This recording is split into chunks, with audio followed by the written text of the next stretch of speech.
Vamos a seguir hablando de la noticia del día, que es sin duda nada menos pues que la salida de un primer ministro, ¿no? Y para comentar esto tenemos a alguien que conoce bien a Otárola, a Dina Boluarte y a la relación que hubo entre ellos, puesto que fue el principal asesor de la presidenta Dina Boluarte, hasta que una de las razones por las que salió, ya nos lo confirmará él, es que no se llevaba con el señor Otárola, ¿no? Raúl Molina, ¿cómo estás? ¿Cómo te va, Fernando? ¿Qué tal? ¿Ya veías venir esta salida? ¿En algún momento dijiste ya está en caída? Era claro que había ¿O una estás demanda. sorprendido un poco? No, o sea, era claro que había una demanda del Congreso por el recambio, ¿no? Pero también todos los que mirábamos de afuera del gobierno y el periodo que me tocó estar dentro, la relación entre el señor Otárola y la presidenta era muy fuerte y era una relación de dependencia, en cierto modo, ¿no? O sea, la presidenta dependía de él, porque él la cubría, la complementaba. O sea, él era su escudero, él era el que le resolvió la alianza con el Congreso, soportaba esa relación, construía el discurso del Poder Ejecutivo.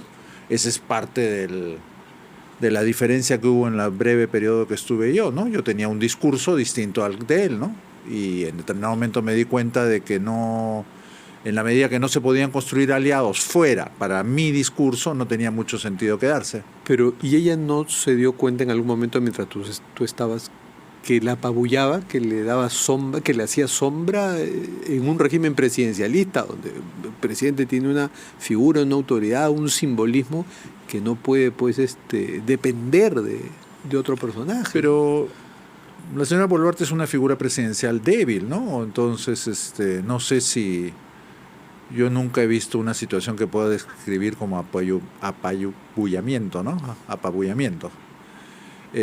Sin embargo, sí puedo decir que el señor Otárola, no solo en el periodo que estuve, eso se percibía desde afuera, el señor Otárola tiene una fuerte influencia en definir las posiciones del gobierno sobre la mayor parte de los asuntos, ¿no?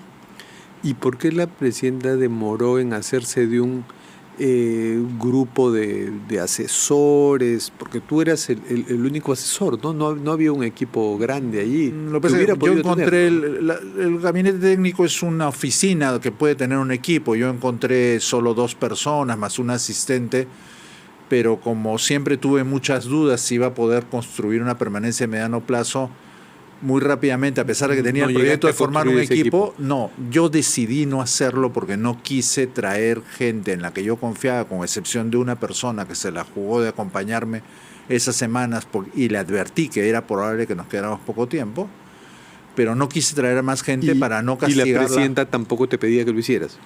Me reclamaba que por qué trabajaba solo, pero la explicación que le podía dar no la iba a contentar. ¿Y sentiste que mientras tú estabas allí, o quizá después, la presidenta se ha hecho de un grupo de ministros leales, como que le han dado más capacidad para que ella decida bajarle el dedo a su primer ministro? O sea, el gabinete es un gabinete de tono menor, ¿no? No hay figuras que destaquen por tener un discurso independiente fuerte. En su momento la ministra Jania Pérez de Cuéllar tuvo una presencia mediática más fuerte, el general Chávez Cresta en relación a los riesgos del fenómeno del Niño. Él viene del INDES y de una larga carrera en la gestión de riesgos de desastres, es el tema que le gusta.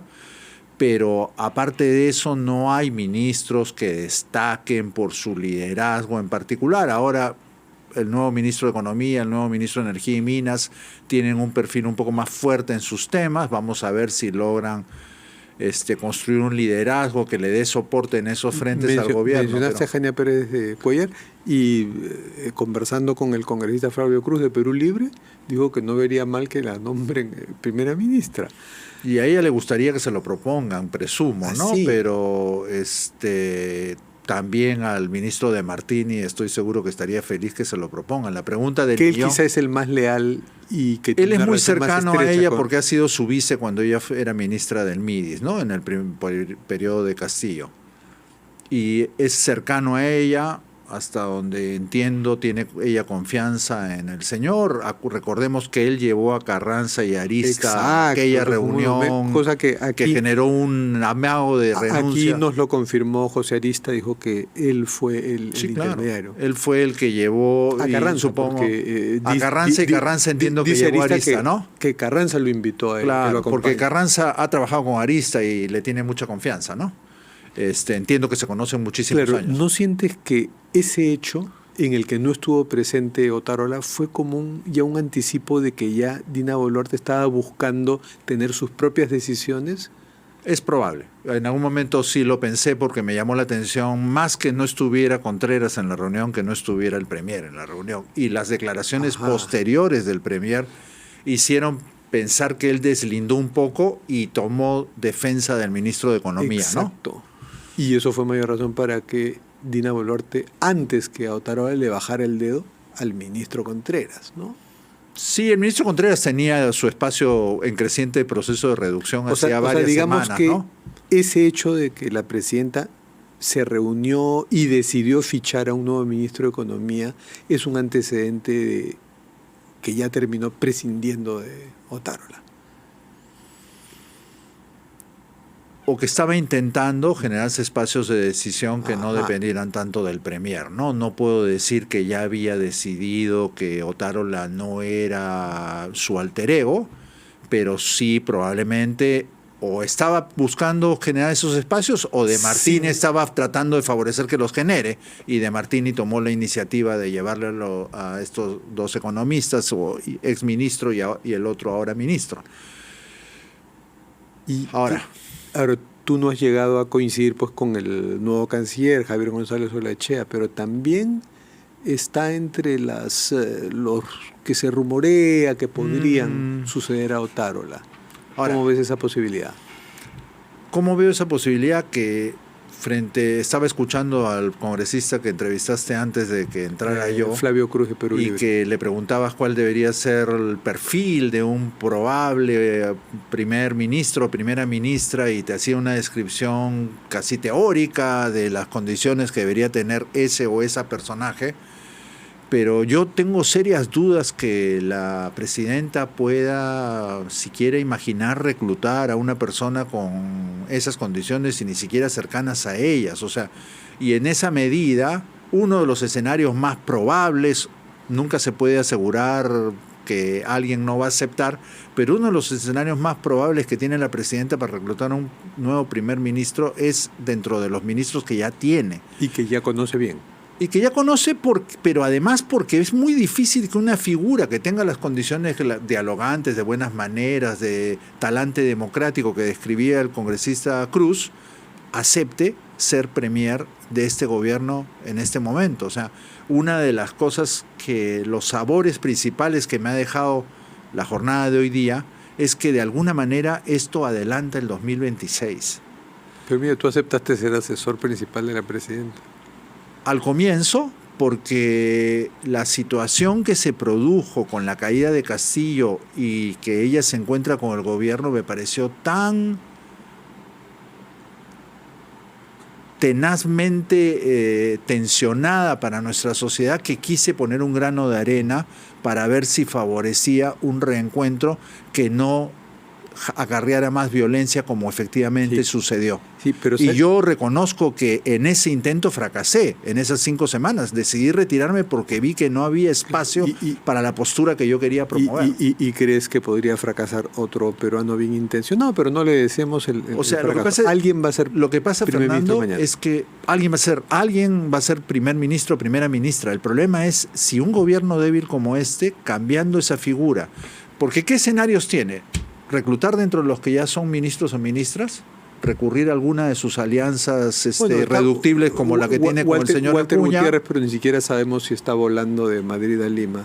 Digo de Madrid porque está embajador en se ha dicho Walter Gutiérrez, se ha dicho también Marisol Espinosa, que ahora tiene un empleo en el Congreso. Sí, hay una, no, ya no está, tuvo que renunciar. Okay, bueno, y eso era lo último que sabía. Alianza para el Progreso, que es el partido donde ella sigue afiliada, está en una reunión de emergencia. La presidenta tiene mucha cercanía con el señor Acuña. El señor Acuña entra con mucha facilidad. Por las mismas razones que dijiste, ¿quién quiere comprometerse con ese gobierno? ¿Tú crees que Alianza para el Progreso, que es un partido importante, con perspectiva y que ya está reclutando de candidatos futuro, en provincias? Exactamente, quiere comprometer a una afiliada con ese gobierno? Bueno, si es un poco difícil, ¿no? Es un poco difícil y eso le va cerrando la caja de Probablemente figuras a incluso, la presidenta. Si es que Marisol Espinosa quisiera ser, de repente el partido le baja el dedo. Es posible. Mejor o sea, no. Yo creo que la presidenta, con la salida de Otárola, o si Otárola se hubiera quedado, igual perdía. Pero hay un ingrediente interesante respecto a Javier González Olaechea, que marcó una distancia con Otárola. O sea, entró. Además entiendo, no he escuchado esa parte, pero entiendo que Otárola lo ha mencionado en su declaración final, ¿no? Es que ahora en un evento diplomático prácticamente adelantó que iba a haber un nuevo gabinete, cuando los ministros estaban todos pues y Otárola haciendo no había un salido todavía. mutis. Dijo González Olaechea esto, y ya había habido una desavenencia que se hizo pública entre ellos. Entonces eso, digamos, lleva a González Olaechea a que la presidenta Boluarte le tenga más confianza, ¿no crees? Puede ser, o sea, no es una relación más nueva con González Olaechea que, por ejemplo, con De Martini o con Jania Pérez de Cuéllar, pero no descarto eso porque, insisto, lo más probable y lo que tiene más a mano la presidenta, siendo un gobierno débil, o sea, no es que la presidenta poniendo un nuevo primer ministro que encontraría por fortuna va a pasar a ser un gobierno que tenga aceptación. O sea, la gente no tenía cariño por Otárola, pero la gente a quien rechaza es a la presidenta. En Puno, en Cusco, en Ayacucho, con la jalada de pelos, a la gente a quien rechaza es a la presidenta. Otárola se le veía como aquel que fue el responsable de la política de orden interno que terminó con 60 muertos, pero desde antes de los 60 muertos la gente rechazaba a la presidenta.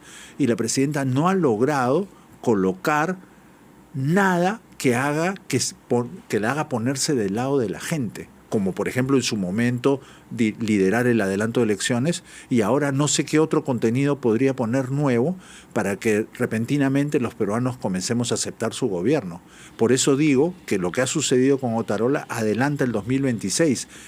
Ahora creo hay más probabilidades que el gobierno siga cayendo en su fuerza y en su capacidad de aglutinar a los peruanos, y probablemente podríamos tener más cercano un escenario de cambio de gobierno adelantado. Hay otro ingrediente importante y tú me puedes dar una buena respuesta, porque sí ha sido un ingrediente que tienes que haberlo conocido de primera mano.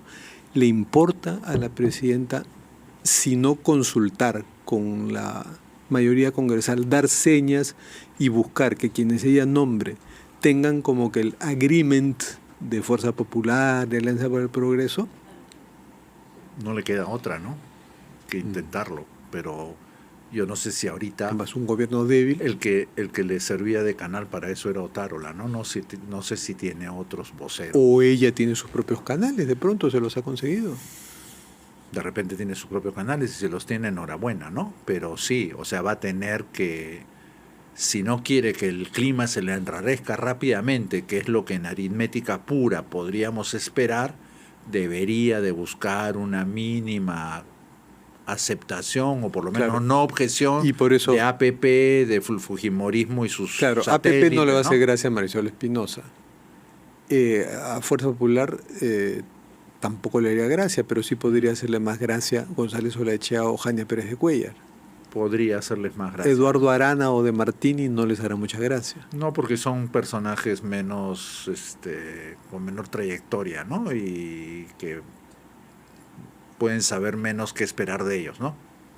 Entonces sí le interesa qué piense la oposición y los aliados en el Congreso. Pero es obvio que en una democracia, con toda la precariedad que tiene nuestro equilibrio de poderes, que el Ejecutivo le preocupe qué piensa el Congreso. Tanto es así que el comienzo del fin de Otárola no ha sido hoy día y la historia que salió en el fin de semana, sino ha sido cuando el Congreso comenzó, a pesar de que él fue el artífice de la alianza que le permitió sostenerse a la presidenta durante el primer año, en los últimos meses eso ya se había precarizado y por lo visto varias bancadas consideraban que ya no era imprescindible que el premier se mantuviera, ¿no?